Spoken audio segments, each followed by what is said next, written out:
A few months ago, I hit a curb in the rain and broke my car. There are a lot of factors that played into the accident, but they all stemmed from the same fact. I'm not the best driver. I mean, sure, I know how to drive a stick shift or whatever, but I wanted to learn how to drive professionally. So I figured, why spend a couple $1,000s on a professional driving school when I can get the highest rated, most realistic driving simulator ever released for only $5? No.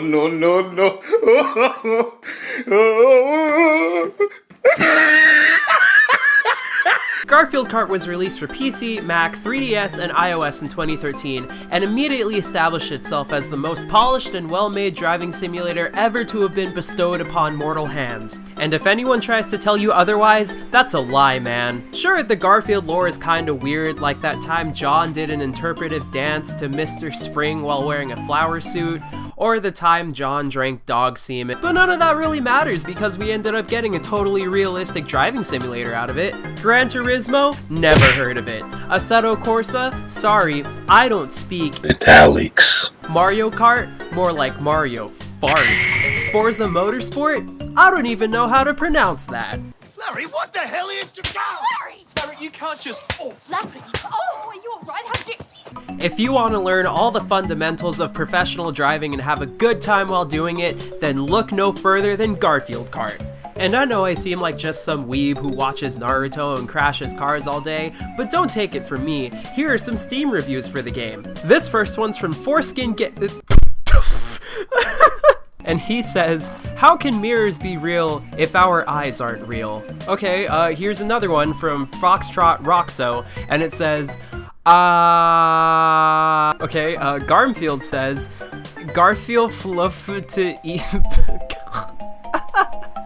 Oh my god, he's got 9,500 hours on record. He's probably so good at driving. Here's one from Husey that says, Garfield Kart. I stared into the abyss, and the abyss looked away. Socks. He cat.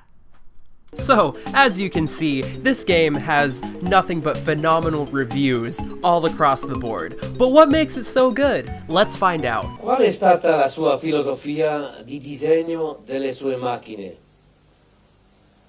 Ma direi più che una fisonomia, io mi sono riportato alla prima impressione che ebbi nel 1919 di una vettura americana che aveva corso ad Indianapolis e che era la Packard 12 cilindri.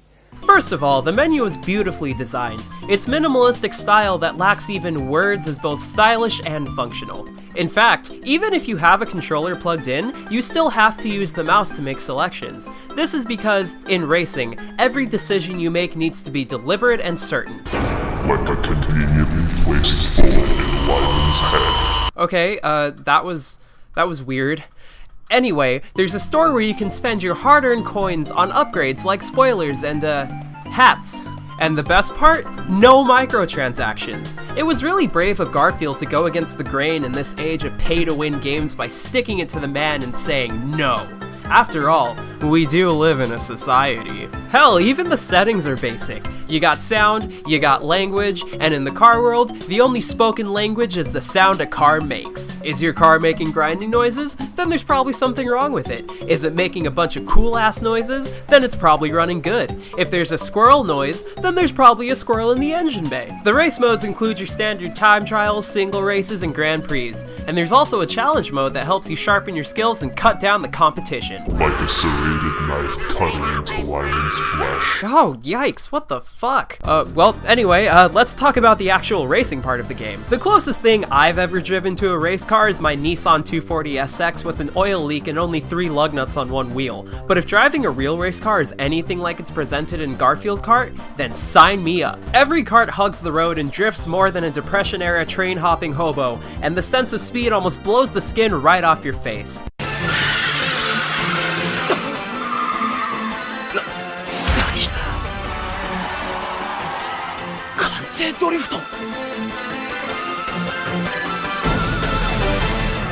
Sometimes the frame rate even drops to the single digits, which forces you to plan ahead and visualize your racing line. I don't mean to brag or anything, but my computer can run Roblox at 1080p 60 and I'm still getting frame drops, so I guess it's just programmed into the game. And to quote one of the great philosophers of our time, you can never go too fast, only too slow. Much like the inferior Mario Kart series, there are 50 to 150cc cups that you can race through to unlock characters and carts. There are coins scattered all across the tracks that you can pick up to pay for upgrades, but all of the upgrades are pretty expensive. This mirrors real life due to the fact that winning races gets you funding to afford more expensive cars and traveling to more exotic tracks. Every track also has 3 puzzle pieces to collect that unlock concept art, which is a really nice touch to an already perfect game. To conclude this review, if this game were a popular Italian dish, it would of course be a lasagna. Lots of layers, lots of noodles, and lots of replay value. Well, I think that concludes my review of Garfield Kart. I have a headache and it sounds like there's whispering in my head, so I'm gonna go to sleep. Thanks for watching, and I'll see you next time. Can we Sonic English now?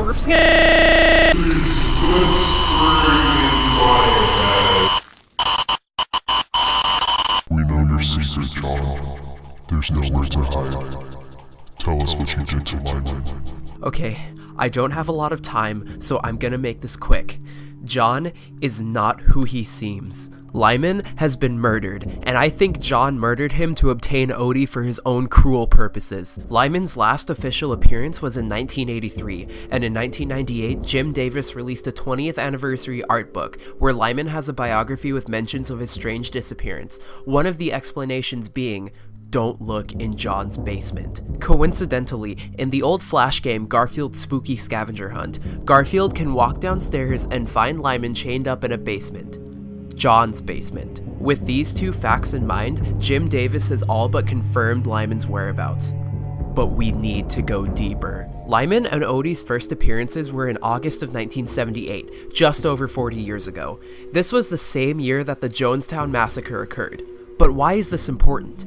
Jonestown was a settlement of the People's Temple, an apocalypse cult that was led by Jim Jones. During the massacre, Jim ordered his followers to drink poisoned Kool-Aid, and almost all of them died.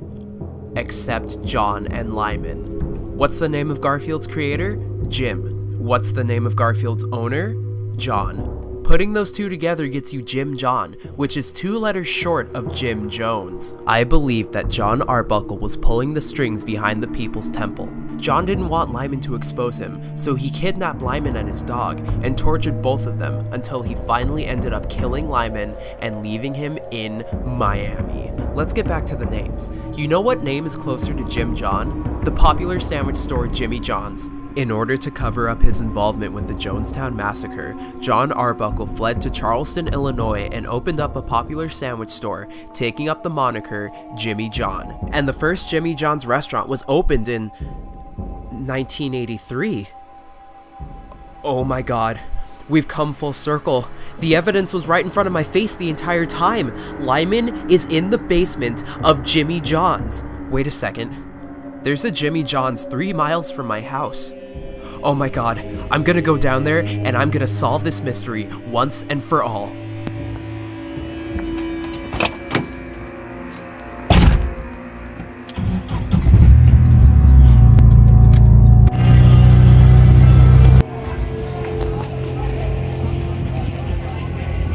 Oh my god.